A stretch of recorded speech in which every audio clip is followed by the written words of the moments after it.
Bonjour, M. Diop. Aujourd'hui, nous allons discuter du statut du philosophe dans la société.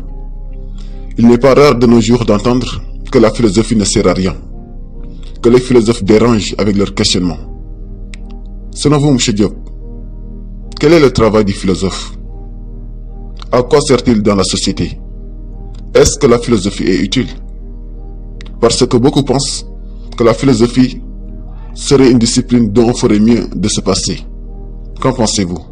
Merci pour votre réponse. Bonjour professeur et merci beaucoup vraiment pour la question dont je serais vraiment ravi de développer. En fait, pour dire vrai, ils n'ont pas tort. Ceux qui pensent que la philosophie, elle est inutile. Ceux qui pensent que la philosophie ne sert à rien. Non, ils n'ont pas tort, et c'est vrai. Les philosophes, ils dérangent. La philosophie, elle est dérangeante. Et qu'ils sachent que le travail du philosophe est juste d'inquiéter les gens, de déranger la société. Et je vais vous dire pourquoi. Je me rappelle Emmanuel Kant, quand on l'a posé la question de savoir à quoi sert la philosophie, qu'est-ce qu'il a répondu? La philosophie ne sert à rien. Point final.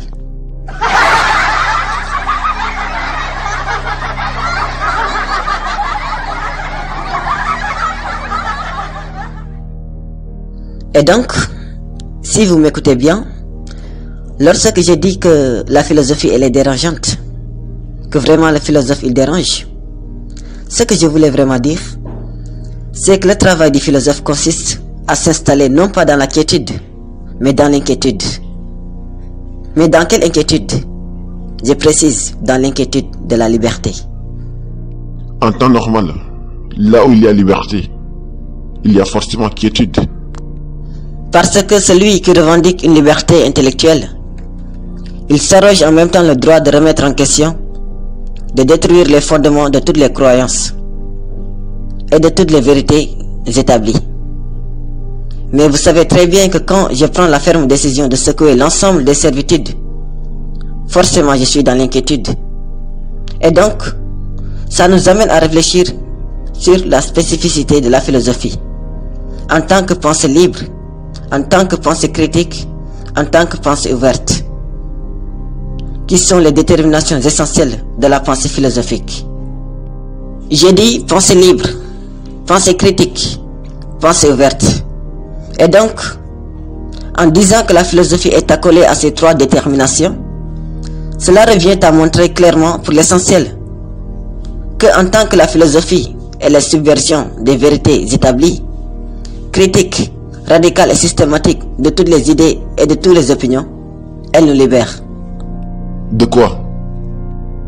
Du poids des préjugés, des idées reçues, des croyances naïves et spontanées, comme je l'ai déjà dit. La liberté est insupportable aux hommes. Ils s'en délivrent par l'esclavage. Certains hommes préfèrent être esclaves qu'être libres, parce que la liberté est un fardeau. Ça veut dire que la liberté implique la responsabilité. Sinon, elle ne serait pas un fardeau. Donc, être libre, ce n'est pas faire ce que je veux, mais c'est prendre l'entière responsabilité des conséquences, bonnes ou mauvaises, heureux ou malheureux, mais qui découleraient de cette liberté. Donc, est-ce qu'on doit apprendre la philosophie, M. Diop? Non, bien sûr que non. On n'apprend pas la philosophie, on apprend à philosopher. C'est préférable d'apprendre à penser que d'apprendre des pensées que d'autres ont formées à notre place et que nous prenons comme des vérités éternelles. La philosophie ne se développe que dans les esprits qui placent la recherche de la vérité avant les préjugés et les conformismes. Cela veut dire que la philosophie suppose un esprit critique. Un esprit prisonnier ne peut philosopher. Pour philosopher, il faut apprendre à être maître de sa pensée.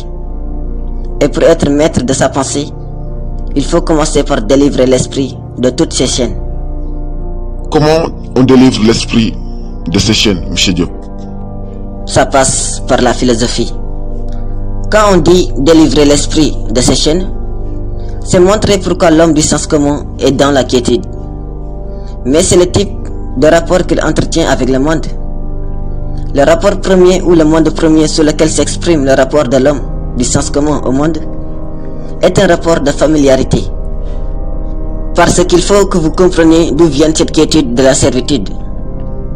Est-ce qu'il découle simplement du fait que l'homme du sens commun est tellement habitué, tellement familier au monde que ce monde-là, il cesse d'être un sujet de représentation, de doute, de questionnement?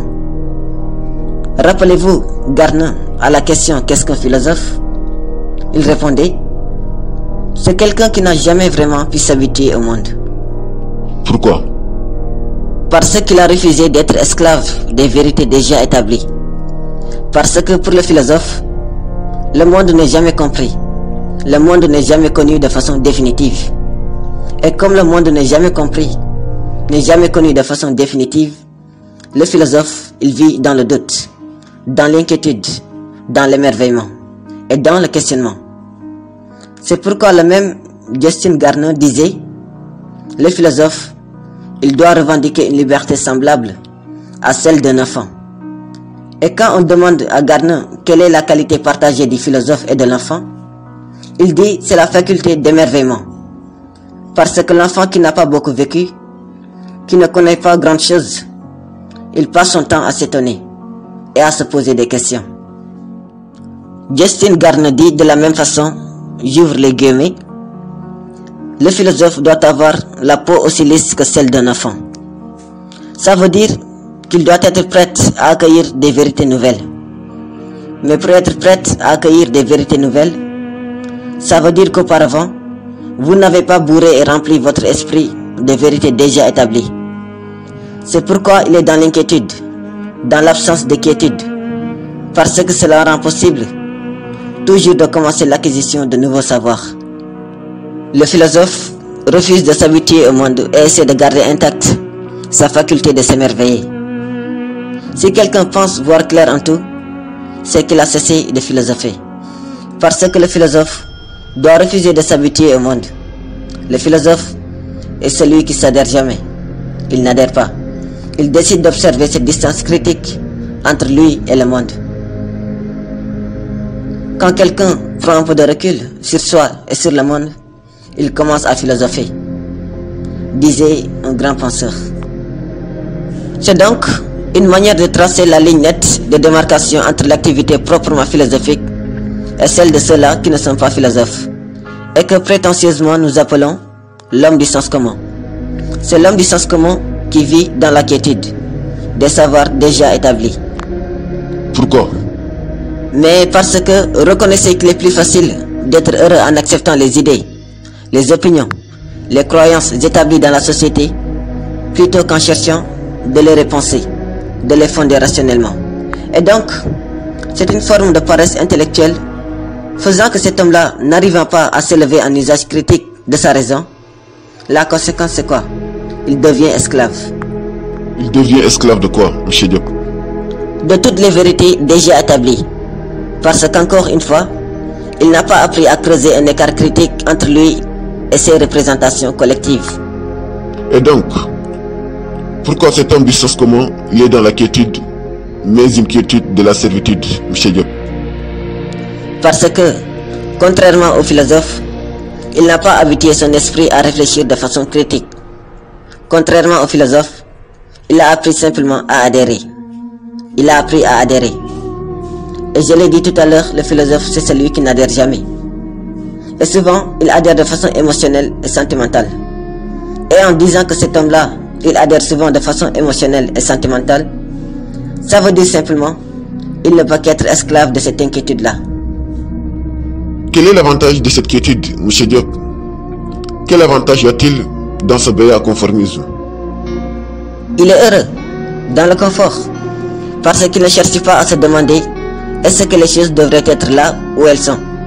Et donc cet homme-là, il s'installe dans le cocon douillet des représentations. Et en s'installant dans le cocon douillet des représentations, vous acceptez que cet homme-là, il est dans la quiétude, qui est une quiétude synonyme d'esclavage. Le philosophe, qu'est-ce qu'on dit de lui, M. Diop? Est-ce qu'il est heureux, le philosophe, dans cette quiétude? Bien au contraire. Au contraire, on dit que le philosophe, il refuse la quiétude de la servitude. Parce que pour le philosophe, une servitude ne peut jamais être source de quiétude. Pourquoi, M. Diop? Mais parce que la philosophie, elle est d'abord et avant tout une école de libération mentale et intellectuelle. Si le philosophe acceptait la quiétude de la servitude, Socrate ne serait pas mort. Vous le savez très bien. Si le philosophe acceptait tranquillement la quiétude de la servitude, Socrate ne serait pas mort. Pourquoi donc Socrate est-il mort, M. Diop? Mais parce qu'au contraire, il a accepté l'inquiétude de la liberté. Donc Socrate a pris le pari de l'inquiétude de la liberté plutôt que celui de la quiétude de la servitude. Socrate pouvait accepter d'être esclave des opinions. Socrate pouvait accepter d'être esclave des exigences démocratiques athéniennes du 5e siècle. S'il le faisait, il se serait installé dans la quiétude de la servitude. Mais vous reconnaissez en même temps qu'il aurait trahi sa mission de philosophe. Donc c'était ça, merci beaucoup. C'était M. Diop.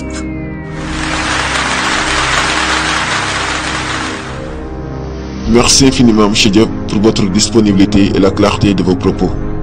J'espère qu'on vous retrouvera bientôt. Je vous en prie, professeur. Tout le plaisir est pour moi. À la prochaine.